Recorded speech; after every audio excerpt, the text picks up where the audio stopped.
Ano to? Ito lang naman yung tinita ko sa pag-i-invest kay Miss Sheila. Hindi lang yung bubong ang may papaayos natin. Buong bahay na. Pag nahulog ang mga yan sa sahig, you're out. Tingnan natin kung gaano mo ka gustong magstay dito. Kita nyo, kumita ako, wala pa isang buwan, no? Sali kayo, legit to. Oh, yan ha. Oo, ito din sa akin. Sa libo lang.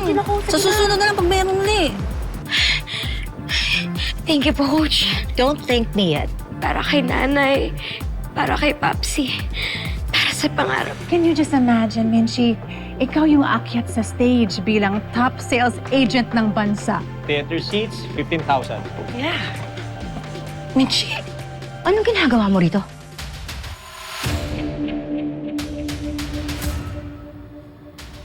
Hanggang dito ba naman? Sinusundan mo pa talaga ako? Bakit naman kita susundan? Idol ka ba? At ako ang fan? No, wait. Hindi ikaw sikat sa ating dalawa. Alam mo, hindi ka pa rin nagbabago, Minchi. Mahilig ka pa rin mag-assume ng mga bagay-bagay. Susundan lang kita kapag may ninakaw ka sa akin. At kailangan kitang habulin. Hindi ako magnanakaw. Excuse me.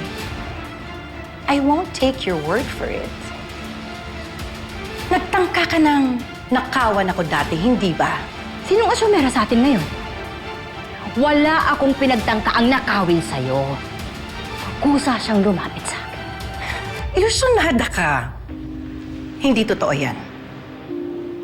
Matagal na at nakakapit ka pa rin dyan sa kasinungalingan na yan. Ha, ikaw? Oo.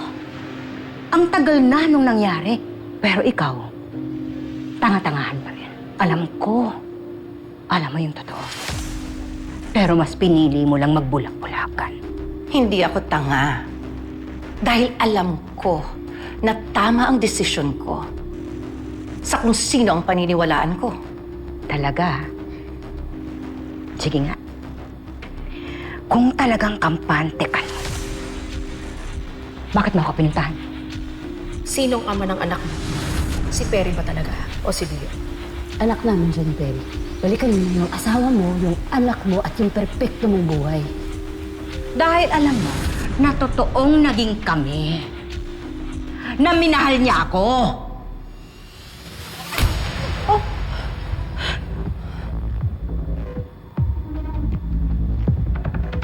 I don't want to tire all of you. Let's call it a night. Okay, I have to take this call. Okay, good night, Miss good Vanna. night. Miss Vanna. Yeah. Hello? Kamusta nang lagay niya? Nakatulog ba? Hindi?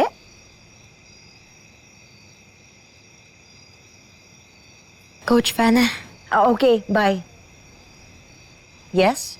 Coach, gusto ko lang po sana ulit mag-sorry.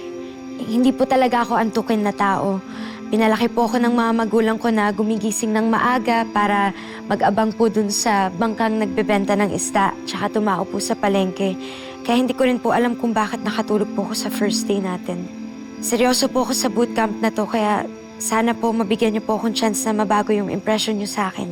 Well, you know what they say. First impressions last.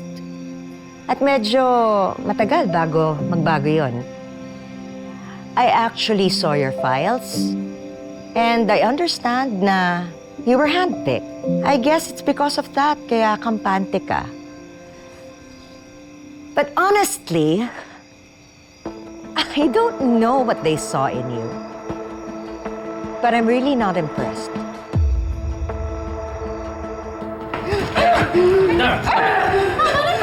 Ilagan natin ito, please. Yan kasama mo ang pagsabihan mo! Ito, palalampasin ko ngayon pero wag na wag mo akong susubukan! Ang dami ng pinagdaanan nito! Walang inuurungan itong kaharap mo! Bakit hindi mo alam kung anong pwede kong gawin sa'yo? Hindi ako natatakot. Bring it! Dara! Dara, please! Dara, we can't afford to have a scandal. I'm so sorry about this. I'm Monica Pascual, the owner of Asta M Records. Hindi pa tayo nagmi-meet, pero I'm a big fan of Rosabella's. Sandali lang siya sa grupo. Natanggal ka agad.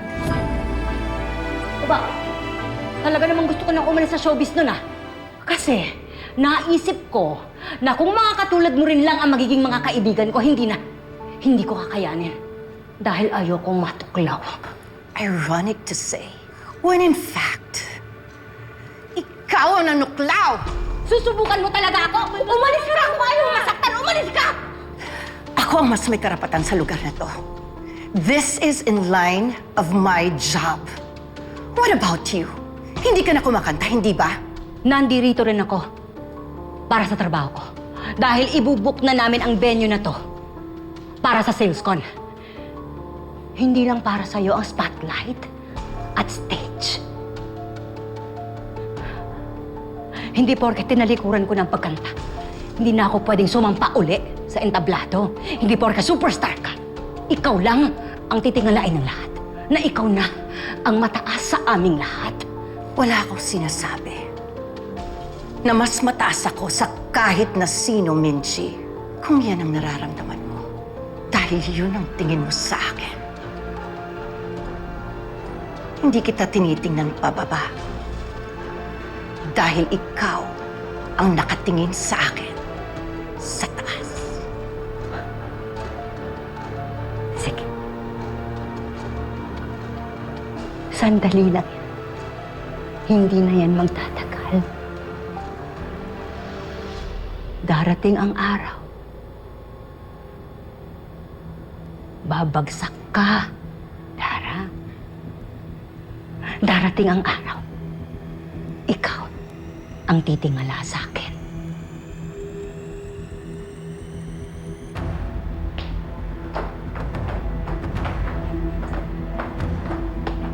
I'm good. Of course I'm good. Hindi ka pa nga sikat. Ang yabang-yabang mo na. Tingin mo sa sarili mo, ang galing-galing mo. That's why you don't need to work hard. Hindi po totoo yan, ma'am.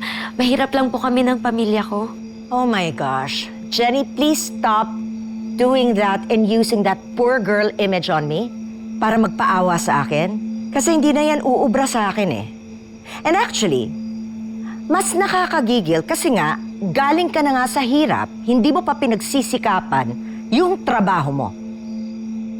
Coach, hindi po ako ganun. Pinalaki po ako ng mga magulang ko na marunong magtrabaho, marunong maging masipag para umasenso. Hindi ko naman po ginagamit yung estado ko sa buhay para magpaawa po sa inyo eh. Hindi po ako ganun. Sana wag niyo po akong pag-initan, Coach Vanna. Hindi na kita kailangan pang pag-initan, Jenny. Kasi ngayon pa lang, nakikita ko na. Iba yung sinasabi ng mga bibig mo sa sinasabi ng mga mata mo. And with that kind of attitude and work ethics, hindi ka magtatagal sa bootcamp na ito.